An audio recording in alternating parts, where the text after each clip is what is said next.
ये अव्यक्त इशारे अपवित्रता के बीज को भी समाप्त कर संपूर्ण स्वच्छ बनो, माना पवित्र बनो। अगर ब्राह्मण जीवन में संकल्प में भी अपवित्रता व अमर्यादा आ जाती है तो तख्त नशीन के बजाय गिरती कला में ओ अर्थात नीचे आ जाते हो।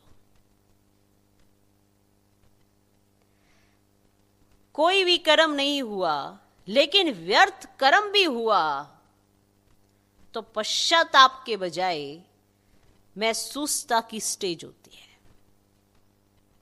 महसूस होता है कि ये रॉन्ग है, नहीं होना चाहिए, महसूस होता है कि ये रॉन्ग है, ये नहीं होना चाहिए, वह बात कांटों के समान चुभती रहेगी। इसीलिए इस व्यर्थ से भी मुक्त बनो। महसूस हो रहा है कि ये नहीं होना चाहिए, पर वो जो बात है ना वो कांटों के समान चुभती रहेगी।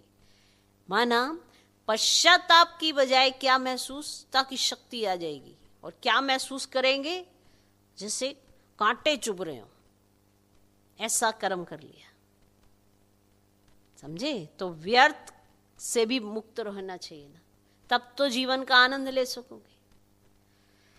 फिर से सुनो, अगर ब्राह्मण जीवन में संकल्प में भी अपवित्रता या अमर्यादा आ जाती है तो तख्त नशीन के बजाय गिरती कला में अर्थात नीचे आ जाते हो।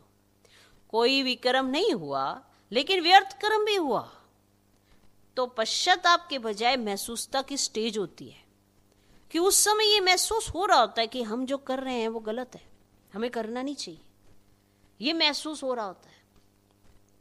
और वह बात जो महसूस कर रहे हैं वो बात हमें कांटों की तरह चुभती रहेगी, चुभती रहेगी, चुभती रहेगी। मेरे साथ ऐसा क्यों, मेरे साथ ऐसा क्यों, चुभेगी, क्योंकि हम व्यर्थ कर्म में चले गए। हमें करना नहीं चाहिए पर हमने किया व्यर्थ कर्म, तो उस समय में महसूस होगा कि ये जैसे कांटे चुभ रहे हो अपने अंदर। तो इसलिए इस व्यर्थ से भी मुक्त बनो। तो कोई संकल्प में भी अपवित्रता या अमर्यादा नहीं होनी चाहिए।